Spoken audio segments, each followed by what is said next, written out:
네, 잠시 후면 이재명 대표가 공직선거법 위반 혐의 사건 재판을 받기 위해서 법원에 출석합니다. 출석하는 대로 저희가 생중계로 전해드리겠고요. 재판의 쟁점을 잠시 좀 짚어보겠습니다. 최단비 변호사 나오셨습니다. 어서 오세요. 안녕하세요. 네.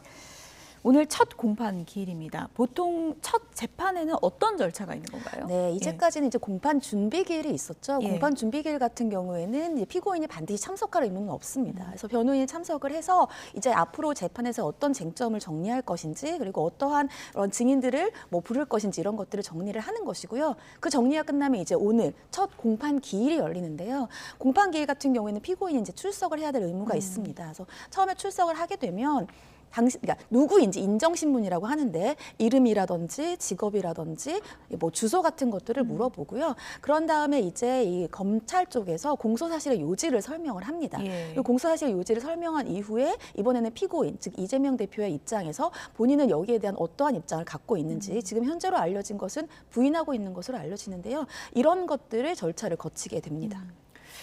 이재명 대표가 앞서 전해드린 것처럼 오늘 당 최고위원회의에 참석을 했고 재판이 당초에는 이제 10시 예정이었는데 40분만 좀 늦춰달라. 그래서 10시 40분에 이제 재판이 시작되는 것으로 지금 일정이 정리가 됐습니다. 일단 이번 달만 보니까 세 차례 이제 네. 재판이 있더라고요.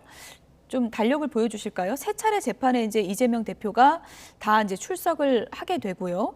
그리고 1심 과정을 보면은 6개월 안에 이제 끝나게 되는 건가요? 네, 맞습니다. 그러니까 공직선거법에 이 선거법 같은 경우에는 재판 기간에 있어서 반드시 지켜야 할 규정을 두고 있는데 말씀하신 것처럼 1심은 공소가 제기된 날로부터 6개월 이내에 그리고 2심과 3심을 합쳐서 또 이제 1심의 판결의 선고가 있고 나서 6개월 이내에 해야 돼요. 그래서 원래 법상으로는 예. 1년 내에 끝내야 되는 것이고요. 이게 다른 이러한 범죄 혐의와는 달리 선거법 같은 경우에는 조속히 이러한 법적인 안정성을 정해야 되는 필요가 있기 때문에 예. 이렇게 재판 기간을 정한 것인데 말씀드린 것처럼 그러면은 1심, 2심, 3심을 다 합해서 원래는 법으로는 1년 내에 끝내야 합니다. 그래서 속도를 이제 뭐 좀 빠르게 할 의무는 있는데 예. 문제는 지금 이게 공선법뿐만이 아니라 이재명 대표 같은 경우에는 다들 아시다시피 이제 대장동과 관련되어서 또 성남 FC와 관련되어서 조만간 기소될 것으로 보이고 이것뿐만이 아니라 현재 검찰이 뭐 쌍방울이라든지 백현동, 정자동과 같은 것들을 다 보고 있어서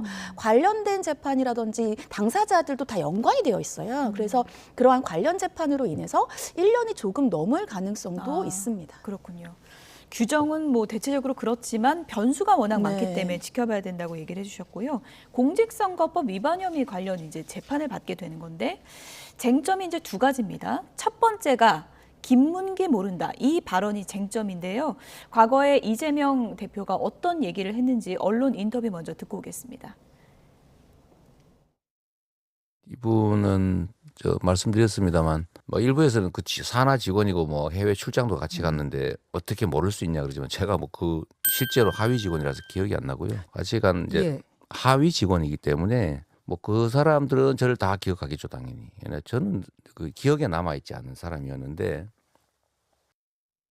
네, 하위 직원이어서 몰랐다. 기억에 남아있지 않은 사람이다. 하지만 검찰은 이것이 허위 발언이다. 이렇게 주장하고 있는 거죠? 네, 맞습니다. 그러니까 크게 두 가지 쟁점이 있는데 먼저 이제 김문기 전 처장과 관련된 쟁점부터 말씀을 드리면 이게 대장동이라든지 백현동 사업과 관련되어서 대선 과정에서 허위 발언을 했다. 그래서 지금 허위사실 공표죄 혐의를 받고 있어요.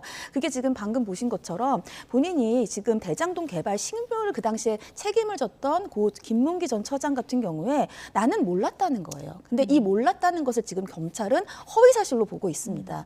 여러 가지 근거들을 검찰은 두고 있는데 먼저 보시는 것처럼 그 당시에 이 유동규 전 본부장과 이 대표 그리고 고 김문기 처장이 같이 해외에서 골프를 쳤다. 그리고 호주와 뉴질랜드도 출장을 같이 갔던 상황이고 예. 그리고 검찰이 봤을 때는 지금 한 최소 6번 정도 김문기 전 처장으로부터 대장동 백현동 관련 대면 보고를 받았다는 거예요. 그래서 아무리 하위 직원이라고 하더라도 모를 수 없다라고 지금 검찰은 보고 있는 반면에 들으신 것처럼 이재명 대표 같은 경우에는 본인이 그 당시 시장이고 설사 관련된 실무자일 수는 있지만 여러 직원들이 있어서 직원들은 본인을 알 수 있을지 몰라도 본인의 기억에는 없다. 예. 그래서 그 당시에 본인이 몰랐다고 한 것은 허위 사실이 아니다. 이렇게 주장을 하고 있습니다. 김문기 전 고 김문기 처장의 가족들이 이제 기자회견을 하기도 했었잖아요. 이번 재판에 뭐 증인으로 나올 수도 있는 건가요? 네, 그러니까 이번에 지금 현재 알려진 것으로는 이제 증인을 누구를 부를지도 사전 조율을 하는데 예. 현재는 말씀하신 것처럼 김문기 전 처장의 유족 그리고 유동규 전 본부장 김용 부원장 정도의 지금 이제 증인을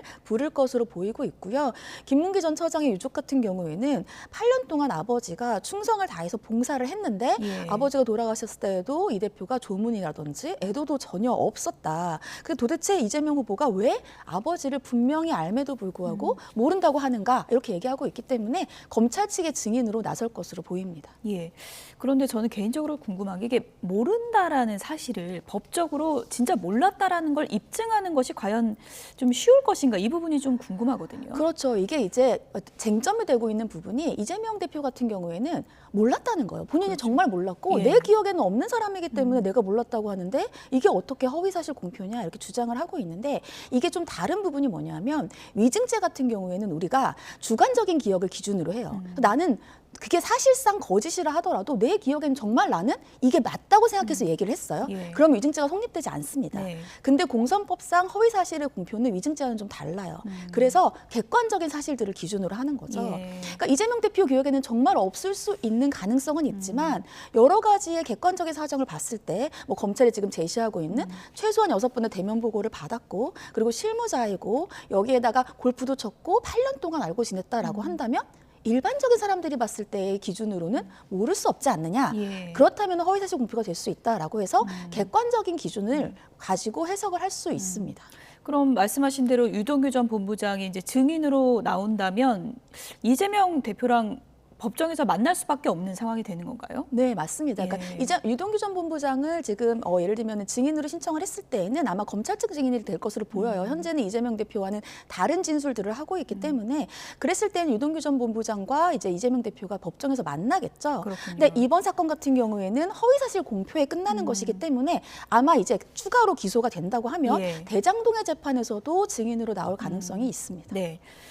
김문기 모른다. 이번 재판의 첫 번째 쟁점이고 두 번째 쟁점이 이제 백현동 개발과 관련해서 용도 변경 이것이 이제 국토부가 일종의 협박을 했다. 이재명 대표가 그런 발언을 했었는데 이것도 검찰은 허위 사실이라는 거죠. 네, 그러니까 두 번째 쟁점에 말씀하신 것처럼 그 당시에 백현동에 이제 한국식품연구원이 있었는데 이 식품연구원의 부지를 용도 변경을 해주는데 이것을 이제 특혜라고 검찰은 보고 있어요. 근데 그 당시에 이제 이재명 대표가 어떻게 얘기를 했냐면 국토부에서 용도 변경을 안 해주면 이것은 직무유기다 이렇게 협박을 해서 어쩔 수 없이 본인은 해줬기 때문에 이것은 문제가 없다, 그러니까 특혜가 아니다라고 얘기를 했는데 예. 이 부분이 검찰은 허위 사실로 보고 있는 것이고.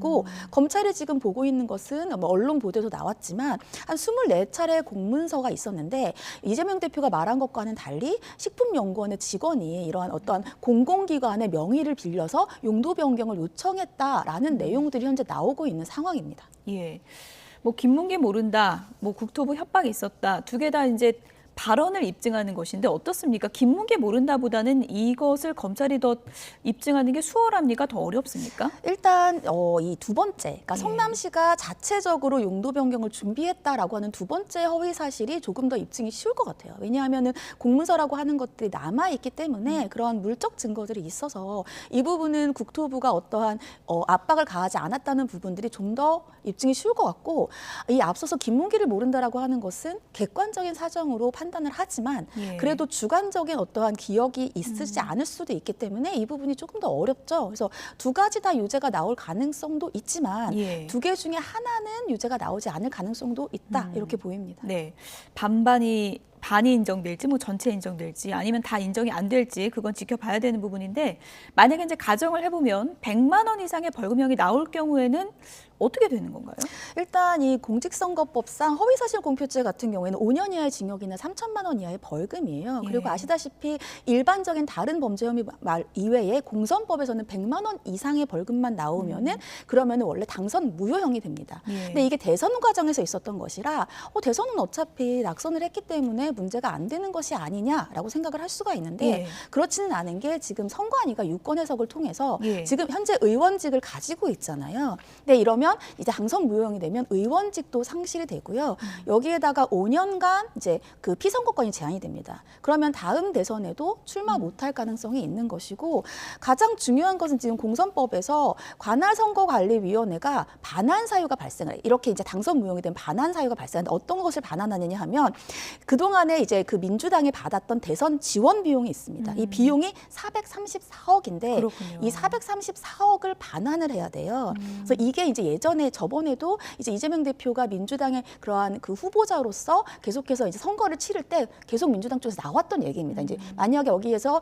이제 대선에 후보가 된다라고 하면 예. 나중에 이 비용을 반환하는 문제가 발생할 수도 있지 않느냐라는 얘기가 나왔는데 만약에 이번에 100만 원 이상의 벌금형이 나온다라고 하면 예. 민주당 입장에서는 지금 대선 비용이 434억을 반환해야 되는 상황에 처합니다. 대선에서 나온 발언이었지만 선관위에서 유권 해석을 한 거는 의원직도 상실이 된다 이렇게 네, 되는 맞습니다. 거군요. 추후 결과를 좀 지켜보겠고요. 정순신 변호사 얘기를 좀 해보도록 하겠습니다. 아들의 학교 폭력 논란으로 임명 하루 만에 이제 낙마를 하게 됐는데 경찰이 수사를 한다 그러는데 이번에 어떤 부분을 들여다보는 건가요? 네, 그러니까 이제 아시다시피 이 정순신 변호사가 이 공직 예비 후보자 사전 질문서가 있어요. 이제 국수본에 이제 본부장이 되려고 하는데 예. 이 예비 질문서에 본인이나 배우자, 뭐 직계 좀비 속이 현재는 아닙니다. 그러니까 좀비 속이 원고나 피고로 관련되어 있는 민사, 행정소송이 있느냐 여기에 아니요라고 아니요, 얘기를 예. 했습니다. 근데 이 아니요라고 얘기를 하고 나서 알려진 것이 아들이 학폭과 관련되어서 대법원까지 판결을 받은 것이 있다라고 하기 때문에 이것이 결국은 허위 사실을 기재한 것이 아니냐라고 해서 시민단체에서 이 허위 공문서 작성죄 그리고 위계에 의한 공무집행 방해 이런 것으로 고소를 한 사건이고요. 여기에 대해서 이 정순신 변호사 같은 경우에는 본인은 지금 원피고로서의 행정 민사 소송이 있느냐라고 했기 때문에 현재 진행 중인 소송만 물어본 것으로 판단을 했다 이렇게 해명을 한 바가 있습니다. 과거는 해당이 안 되는 줄 알았다 네, 이렇게 맞습니다. 해명을 한 거군요. 네. 뭐 설득력이 있는 해명 같지는 않아 보이는데 허위 공문서 작성, 위계에 의한 공무집행방해 혐의 이걸 이제 경찰이 들여다보겠다는 건데 이게 입증이 되려면 어떤 부분을 좀 들여다보게 될까요? 일단 저는 두 가지가 있다고 보이는데 하나는 이제 허위 공문서 작성 같은 경우에는 공무원이 자신의 직무와 관련돼서 공문서를 허위로 작성을 해야 되는데 정순신 변호사 같은 경우는 그 당시에 예비 후보자 입장이었지 공무원은 아니었다고 예. 보여요. 그래서 허위 공문서 작성은 조금 어려울 것 같고 위계에 의한 공무집행 방해. 왜냐하면 이것이 굉장히 중요한 어떠한 고질해야 되는 부분이었음에도 불구하고 고질을 안 했으면 위계에 의한 공무집행 방해는 될 가능성이 있는데 저는 지금 정순신 변호사가 얘기하고 있는 것처럼 과연 이 질문이 과거의 소송까지도 포함되는지 저는 이 부분이 가장 쟁점으로 보이고 사실 외국 같은 경우에는 이러한 질문이 두 가지로 갈려집니다. 현재 그리고 과거. 근데 지금 우리나라에서의 지금 대통령실에 쓰고 있는 것은 공직 예비자 사전 질문서에 이 부분밖에 없어서 이 부분이 과연 과거의 질문까지도 포함되는 것인가? 근데 좀 범위가 애매해. 그럼 과거에 어디까지 포함되는 것인가? 이런 부분들은 좀 법원에서 해석의 기준이 나올 것 같습니다. 예. 여기까지 줄이겠습니다. 지금까지 최단비 변호사와 법적인 쟁점 짚어봤습니다. 고맙습니다.